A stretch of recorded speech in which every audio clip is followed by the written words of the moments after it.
Welcome to Moist Nougat. I'm the kid. I'm Dan Lee.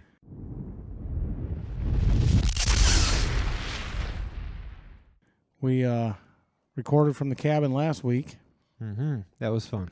And it was funny. We were driving home Sunday, and we were coming down 321, and we were almost into Gastonia. Uh-huh. And it was just like this dark cloud covering all of Gastonia. And I was like, well, we're home. The doom and gloom of Gastonia.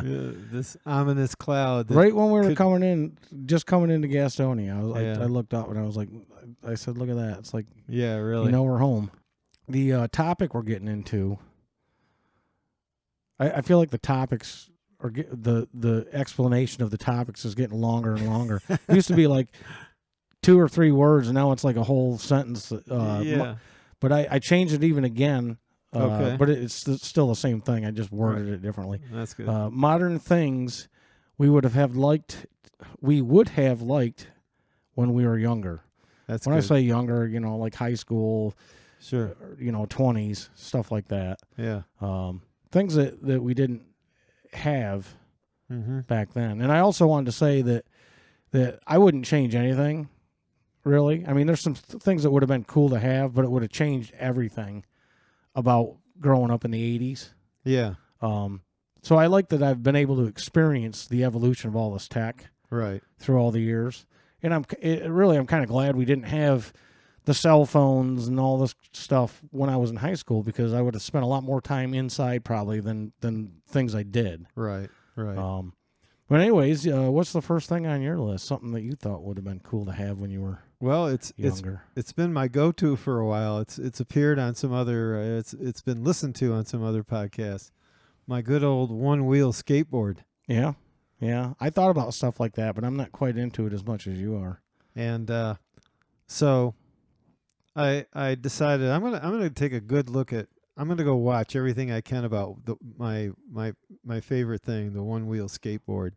It was an eye-opener because first you're watching all these pros riding it, right? And they're doing stunts and doing stunts. Tricks. There's one with Navi tires that you can go racing off through the woods with it. Yeah, and then so I'd be more inclined to have something like that and taking jumps and stuff, and then there's the GT model, which God help you if you fall, but it's fast. Yeah. And it thing really scoots along. And then I came upon a video that was basically trying to say in a nice way, be careful on your one wheel. Yeah. Because the first thing they showed was a bunch of x-rays of broken, collarbones, right, elbows. Yeah, because you're going head first. Like if the thing you hit something that stops it, you're going down. That's right. Shoulder, head, hands, wrists. And the thing has different modes. So you have to be very aware, am I level or do I have it tipped back a little bit? Right. Cuz I'm not sure. I didn't really. At that point, I really didn't have. I don't know if it was early yet or it was late and your mom was trying to sleep. But so I just watched a lot of stuff with the sound off, but I can figure out what's going on. And I think what was happening is people were riding on them, tipping them forward too far, almost to a point where it might kind of like flipping them. Not so much flipping them, but it's almost as if the board understands that they want to shut down.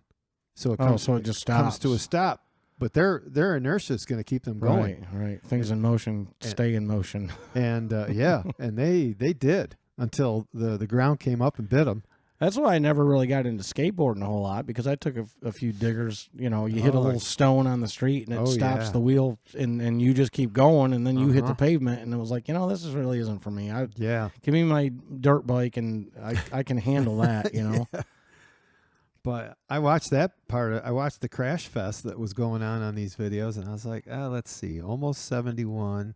Do I really need one of these things? But when you were younger, you could have rebounded from, wiping out a few times here and there. Because I'd convinced myself that I'm still spry enough to handle one of these things. It's like, no, And believe it or not, they're not cheap. Well, of course, none of this stuff is cheap. No. Well, I remember when those little, it's almost like a skateboard, but it had the handlebars. Yeah. All the kids had them. Right. You know, and I remember, I don't know if it was Parker that got it or who got it, but we got a cool picture of you on it. Well, yeah, and then I'm out there trying to do tricks on it, and I'm like, I'm too old for this shit. If I wipe out, I'm going to be hurting.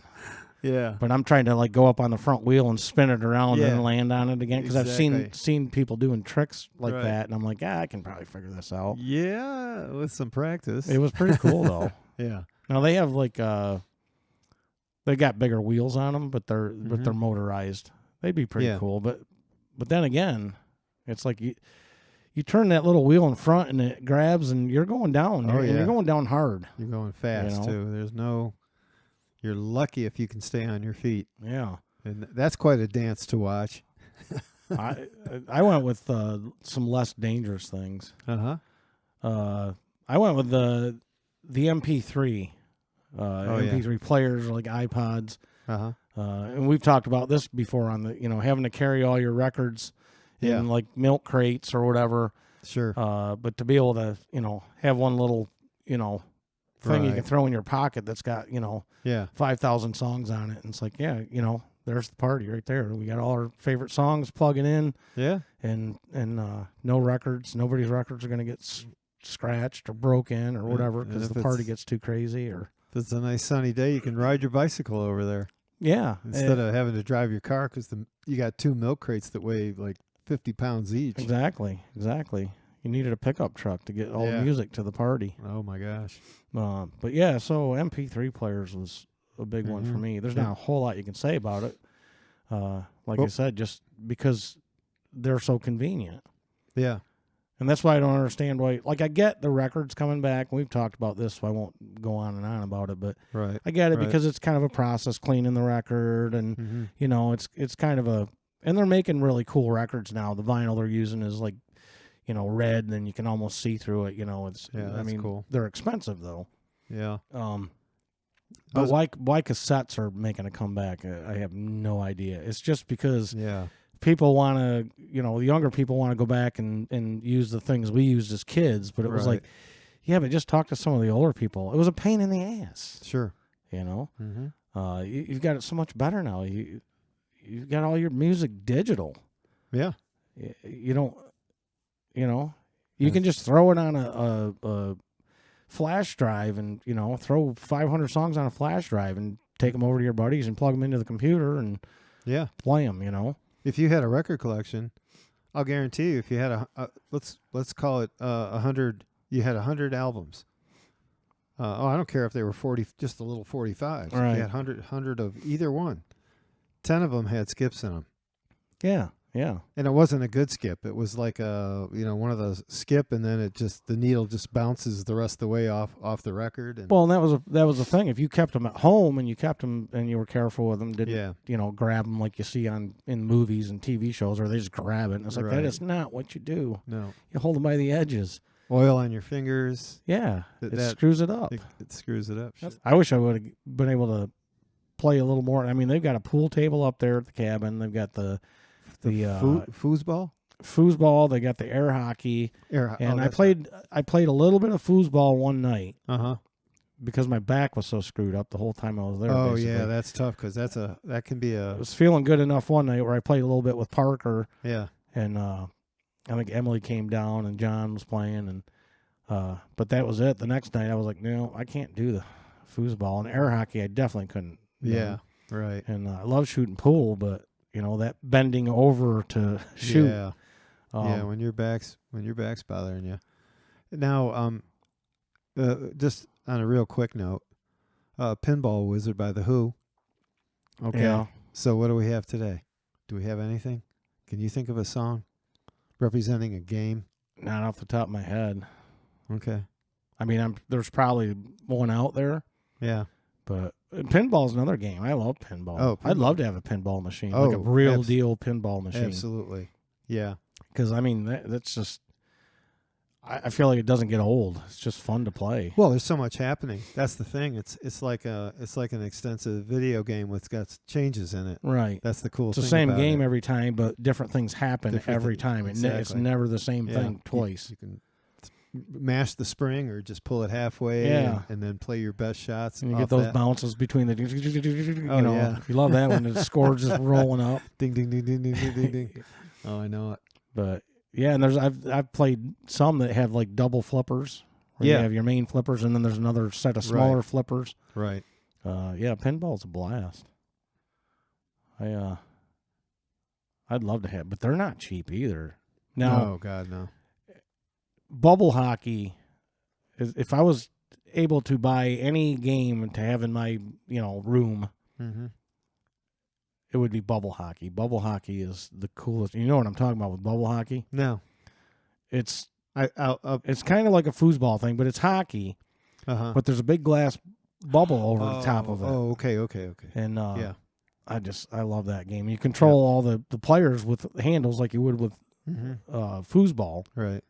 There's slots, and they move so far, and they spin, and then your goalie goes back and forth and all that. Yeah, I never played it. I love that game. It's so much fun. But those things are not cheap at all. Well, I was thinking that a 60-inch smart TV would have been so incredible.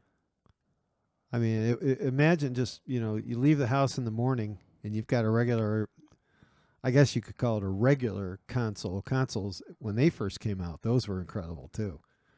Yeah, like the big with the speakers built in on the sides, and it was a big, huge. It weighed about 600 pounds. Yes, if you wanted to move it, well, it took everybody in the family. Now everybody grab one end. I'll get the other end. Let's try to move this thing. And then somebody was going to hurt their back or get their toe, get it dropped on their toe, or dangerous move.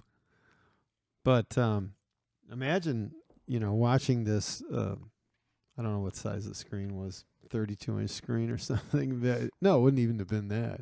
It would have been probably a 30-inch would have been monstrous, I guess. A 30-inch screen.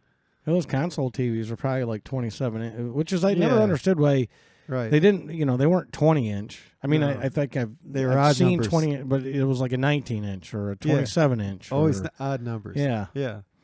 But then they'd go to like 32. Yeah. But like my TV's a 55. Well, I don't even know what they go up to. I mean, the one we have in the trailer is tiny. That's probably a 20-some inch TV. Yeah, I imagine it's about like that, yay by yay. Yeah, but I could just see me going. It's 1966, and I'm running into the kitchen to get something, and run back out, and up on the wall is this 72-inch screen, and be like, I'd be like in the state of shock. Well, it's funny because I went with digital television. Oh, okay. Because the flat screen definitely would have been nice, but if it wasn't the digital picture that we have now. Oh, yeah. Right. Because if you go back and I don't even know if you can experience it now unless you like YouTube it or something like that. Like, what was it like to watch TV, 40 years ago? Yeah. And tune in next week. We're doing our top 5 favorite porn stars. And how they look today. Right. Ooh. Yikes. On that note, we'll call this one an episode. Thanks for listening. I am the Kid. And I'm Dan Lee. We'll catch you next time.